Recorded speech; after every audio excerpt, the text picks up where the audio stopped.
Hi, this is Steve Penk and welcome to another Radio Nightmares, a selection of moments from radio around the world where things didn't quite go according to plan. Those moments we all love to hear. We all make mistakes, we all occasionally say things we shouldn't. We're only human. Another form of greeting. William's now racking his brain. Have we gone through them all there? One kiss, two kiss, handshake, hug, pat on the arm. Rub noses, the Eskimos Rub do. noses? And my nephew, With your nasal passages? Not with my nasal passages, no, we don't want to damage them, do we? and my nephew, he fists. He what? Oh, steady. No. You girls are famous for some of your charitable activities, aren't you? Yes, why, we Zigbell girls are known for holding some of the biggest balls in the country. We're starting tonight on Twitter, or rather on US President Donald Trump's Twitter account. It's been pretty active over the past couple of hours, reacting to the conviction of his former lawyer.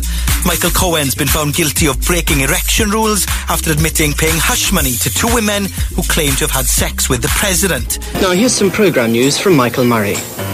Oscar Peterson was in Oxford over the week. Argentinian Football Association unanimously agreed not to renew his contract, and in tennis, Andy Murray sacked his coach, Miles McLagan. In the city a short time ago, the 100 index was down 93 points at 6,680. BBC News at 1:05. Thank you, Tina. We've all done that. Well, I don't smoke and I don't drink, and I love to go to movies. I was an only child, but maybe my kids won't be. A general knowledge question. Right. Say, Walter Raleigh is credited with introducing tobacco to this country. Did you know that? Yes, I did. I also introduced something else. What was it, Sir Walter Raleigh? Bowls. Thank you very much. Well, it's because you don't know the answer. There's no need to be obscene. I don't know. You'll have to give me a clue. Sir Walter Raleigh, what else did he bring? If she said a bike, Wally, I'll kill her. I don't know, but I thought it was the in with the bowls. Right. OK, first half of the word. Think of your husband's stomach. First syllable, your husband's stomach. Big? No. The first syllable of the word. What do you call it when you get a little round belly? A pot. Yes, wonderful. So we got pot. Right, now the next one's rather difficult. It's a number after 7. Told you all. Told you that was difficult, didn't I, eh? We'll give you time to think, girl. Pot 8. Pot 8, yes. And at the end of your feet... My slippers.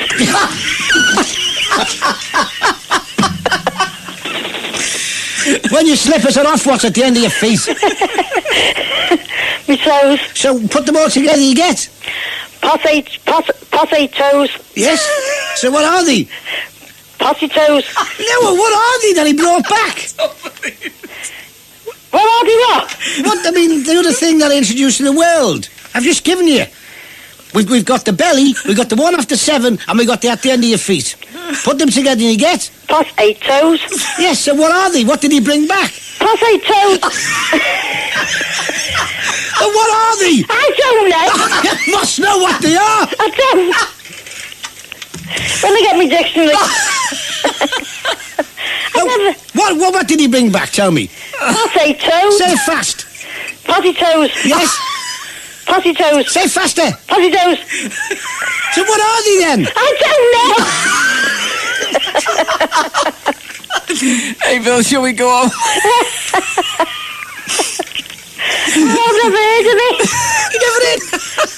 Say it slow. Pot 8 toes. Yes.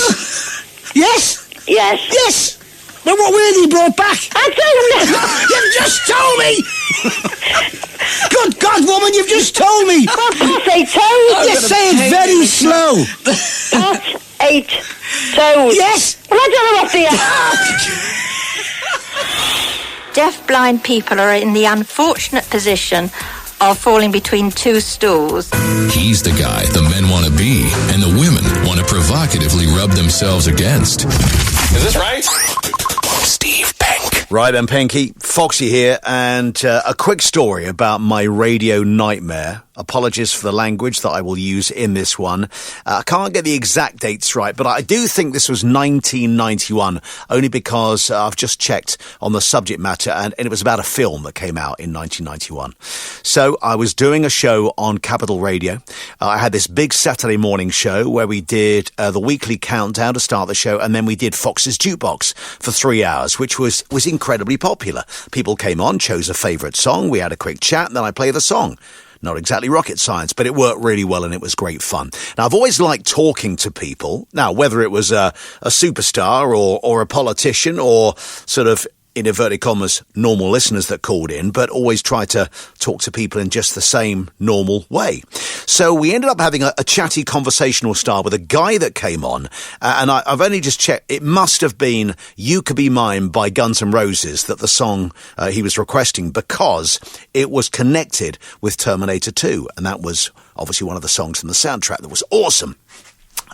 So the guy is chatting away, and I just remember that he had said, yeah, and Foxy, can you meet? And I kind of even met Arnold Schwarzenegger. And we're having this conversational style, like you're talking to a friend. And I, for some reason, peak time Saturday morning at about 11 o'clock, went, get the fuck out of here.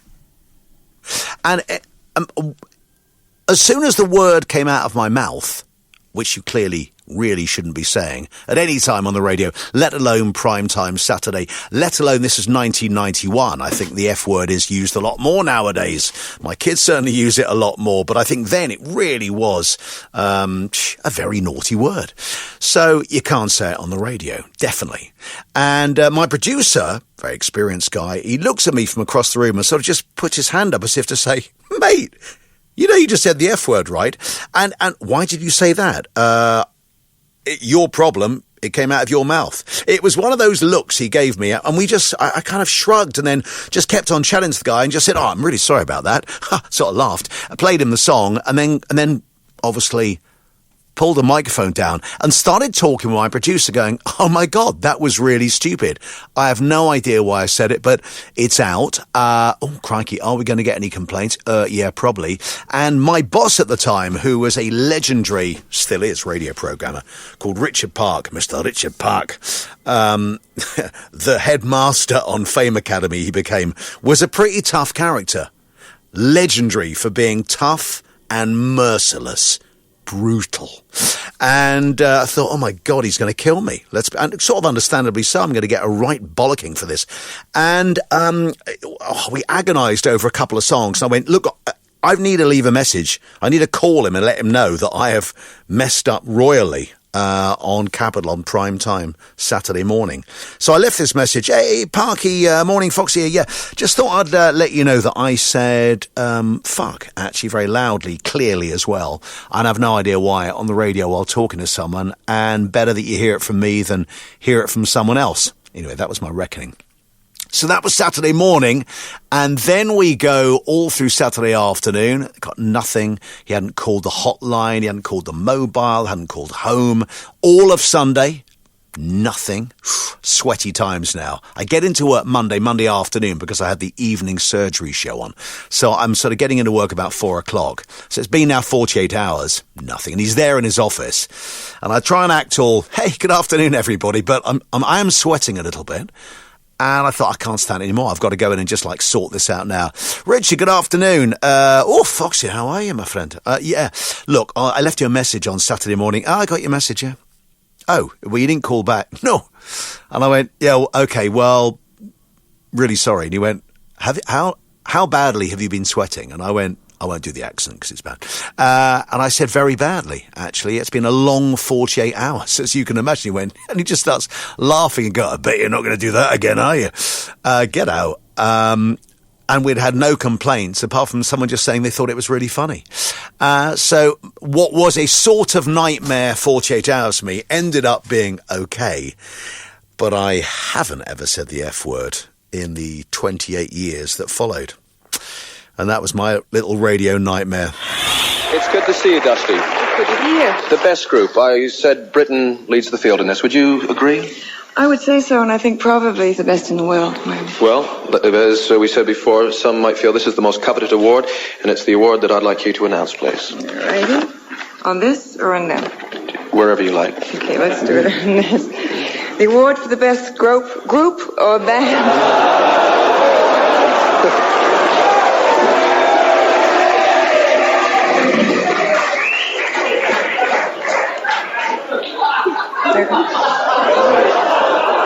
I really must bring my glasses the next time. President Ronald Reagan is alive and well and kicking tonight, one day after the assassination attempt, just 2.5 months into his pregnancy. Good morning, Mrs. Boycott. Good morning. And what's your question?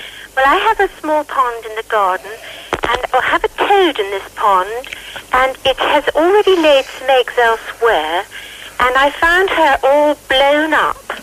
I put her into the pond for safety, and she floated on her back, and now a male is mating with her, but the wrong way up.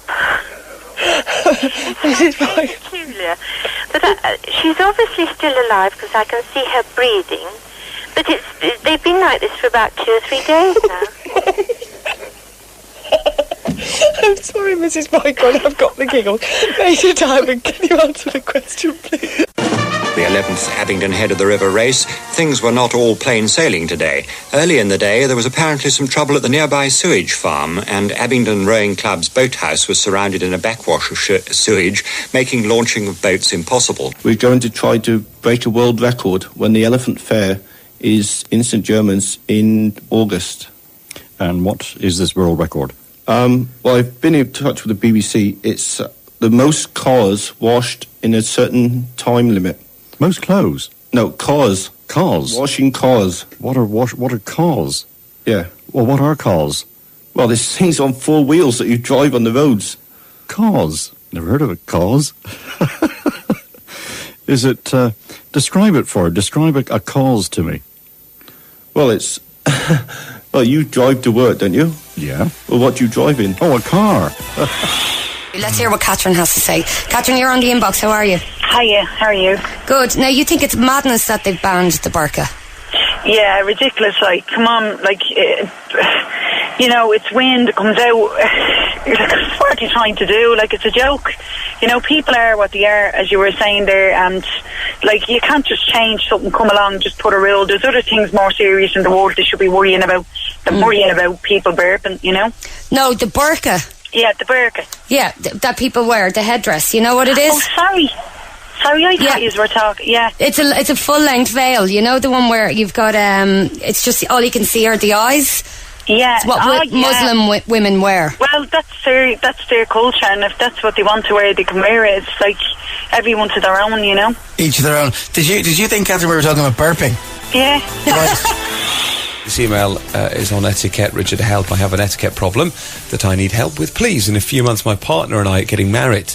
We've asked just 2 friends to come along to be our witnesses, no other friends or family. The wedding is taking place at the other end of the country, and we're paying for a hotel to stay for our friends. But I got the impression the other day when speaking with them that they think we're paying for their travel costs as well. I was too embarrassed to ask whether this is what they assumed. Could your etiquette expert tell me how I should go about broaching this subject, please? Should we indeed be paying for everything? Our thoughts are that you would never ordinarily expect the bride and groom to pay for you to travel to their wedding, but I really don't know how to put this to them politely. I'd be extremely grateful to hear your thoughts. Many thanks, a rather concerned bride-to-be. Can you help Sarah Derryman with that issue? Oh, golly, that's a difficult one because there are only 2 people going. Really, she says at the end of the email, brackets, please don't read out my name. I'm just thinking, it's seen as if the other people... And then I saw her, because obviously I've got a full and email now all the address. family know they're getting married, so... Sarah, I've really blown this for you. That's a breach of etiquette. Yes, it is. Kevin Peterson needs a new bat rubber on his handle. And as we know, all amateurs will know, it's not easy to do that. You've got to roll it on down the stick and make sure that it's all in place. And no floppy stuff on the end of the handle or anything like that. You can't have that. So it's a bit of a procedure. And I thought he did it very well, actually. Michael, Vaughan's beside me. It's not easy putting a rubber on, is it? No, it's not. I was never good at that. 2-10 for 2. In comes Fernando. Bowls, and that's turned away to backward square leg. And they'll come back for 2. You know what I meant. And I think at this point we'll leave it for this edition of Steve Penk's Radio Nightmares. If you want to get in touch or send me any Radio Nightmares, email radionightmares@gmail.com. That's radionightmares@gmail.com. Don't forget to hit the subscribe button, and there's more Radio Nightmares next time.